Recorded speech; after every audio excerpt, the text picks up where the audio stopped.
Bom dia! Tudo bem? A mensagem que Deus colocou para mim hoje, ela diz assim: não tenha medo e nem fique triste, pois o amor de Deus sara todas as feridas. Senhor, tende misericórdia de nós. Perdoa, Pai, todos os nossos pecados. Afasta de nós tudo aquilo que não vem de Ti. Nós te agradecemos, Senhor, por tudo aquilo que tem feito. Nós te amamos, nós te bendizemos e nós te louvamos.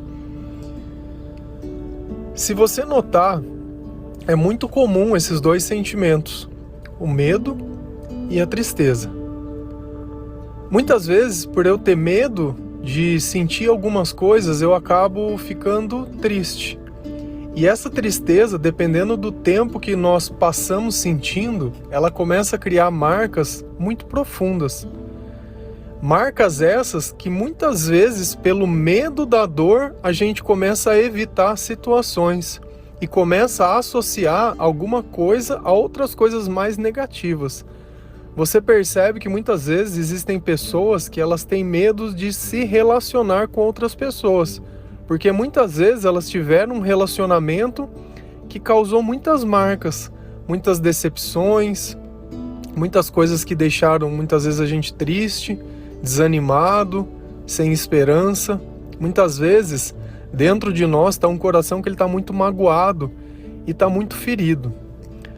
Para que a gente consiga sair desse estado de mágoa, de tristeza, é preciso que a gente mude a nossa forma de entender as coisas, que a gente mude a nossa forma de acreditar nas coisas.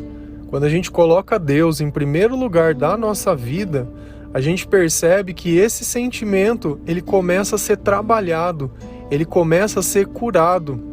Essas feridas, elas começam a sarar. Muitas vezes quando você se corta, não fica uma cicatriz? A ferida, ela sarou, mas existe aquele calombinho, existe aquela história. Dentro da nossa vida também vai acontecer isso. Quando Deus ele cura, nós temos a lembrança, porém nós não temos o sentimento ruim. Nós paramos de acreditar que todas as pessoas vão ser iguais àquelas que errou conosco. Não, a gente dá novas chances e novas oportunidades, porque senão acaba sendo injusto. Imagina que você conheceu uma pessoa, você não fez nada de errado para ela, porém a pessoa que ela conheceu antes de você tratou ela de uma forma que ela não deveria ser tratada. Muitas vezes ela vai projetar em você todo esse sentimento, ainda que você não tenha culpa. E isso é muito ruim, porque muitas vezes você vai acabar sofrendo sem ter culpa nenhuma. A gente acaba criando uma transferência daquilo que a gente sente para as outras pessoas.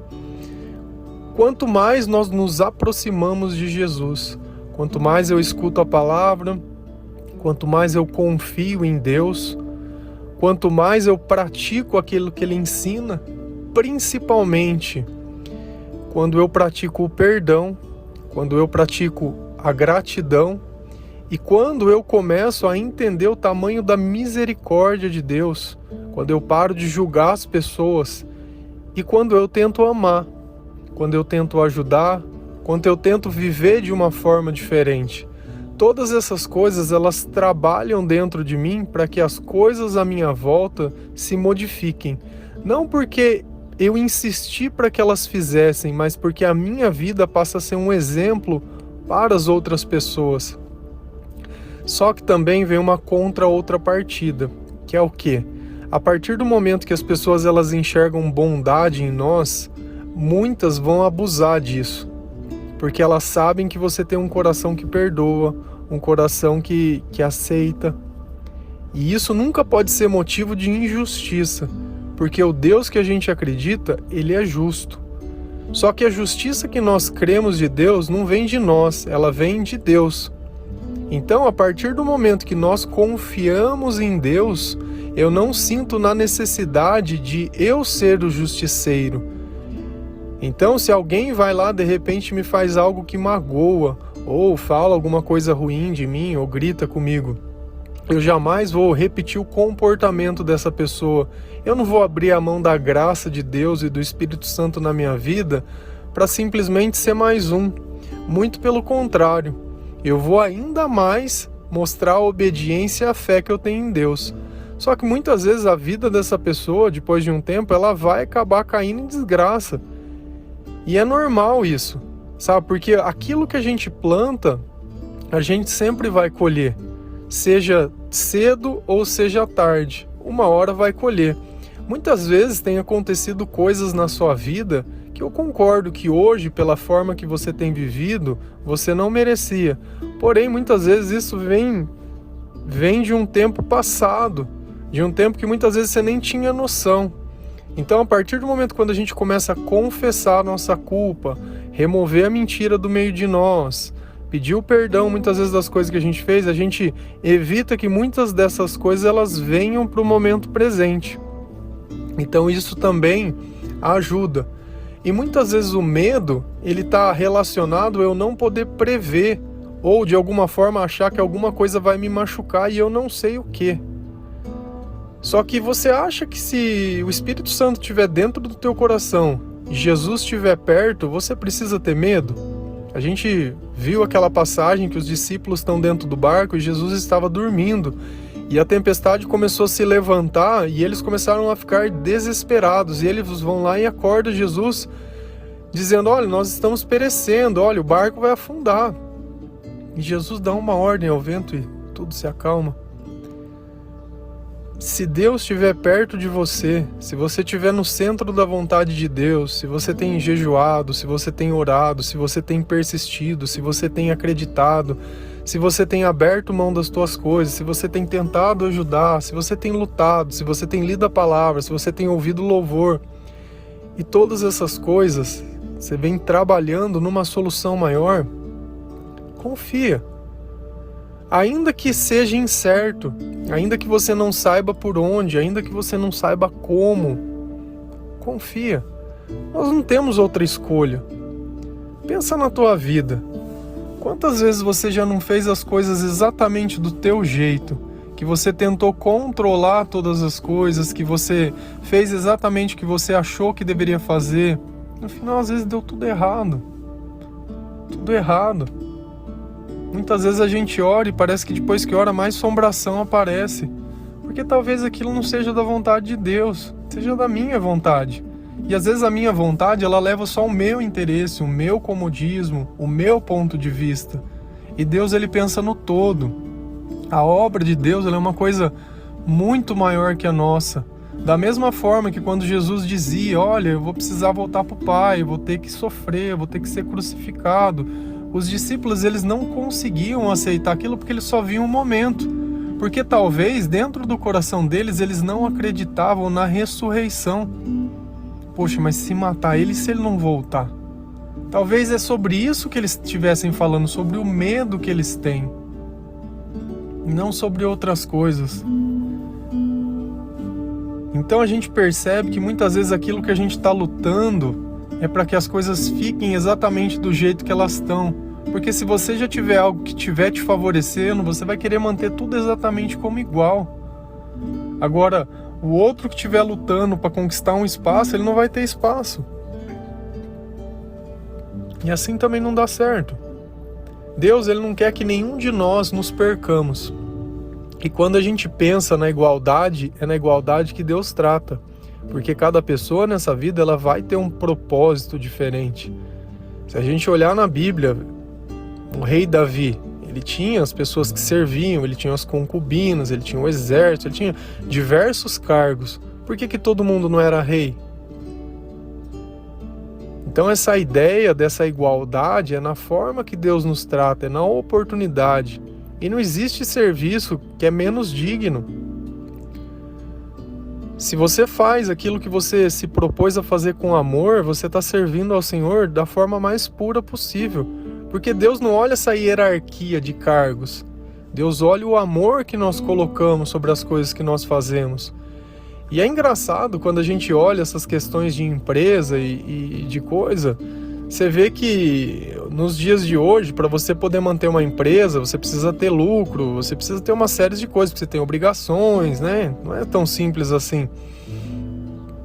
E a gente nota que muitas vezes, se você for uma pessoa que for muito boa, sabe? Que você perdoa, que você, o funcionário não está trabalhando, então perdoa. O funcionário fez isso de errado, então perdoa. Vai chegar no fim, sabe o que vai acontecer? Vai perder a empresa de todo mundo, porque não tem jeito disso. É necessário que as pessoas elas estejam comprometidas para o bem daquela empresa, para que ela cresça, para que ela consiga pagar o salário das pessoas. Então, muitas vezes o cristão, e isso está escrito na Bíblia também, ele não é um bom empreendedor nesse sentido, por causa disso. Então, muitas vezes vai ter pessoas que vão estar administrando um lugar que a ideologia delas é um pouco diferente da nossa, porque a nossa só quer levar em conta o que favorece. Então, o que me favorece eu defendo, o que não favorece eu descarto. Não pode ser assim. O que é justo e o que é certo, ele é certo independente do meu interesse. Não posso ter essa divisão e nem esse tipo de coisa. E a tristeza? A tristeza, muitas vezes, por que a gente sente a tristeza? A gente sente porque Deus está longe do nosso coração. O Espírito Santo, ele está longe. Muitas vezes, quando eu não consigo aceitar alguma coisa, quando eu fico questionando as coisas, e eu acho que eu não merecia que aquilo acontecesse daquele jeito, eu acabo ficando triste. Nossa, eu já tive depressão por muito tempo. E eu só consegui escrever poesia quando eu estava triste. Só para vocês terem uma ideia, eu tenho mais de 1000 poesias escritas, desde os 15 anos até um pouco antes de eu me converter. Depois que eu me converti e comecei a ter mais intimidade com Deus, a buscar mais a palavra e a ouvir mais louvor e tudo, eu não escrevi mais. Eu já não tinha mais tristeza para contar. E a minha história se confunde com a história de Deus. As palavras de Jesus para mim são o suficiente. Você vê como que é curioso.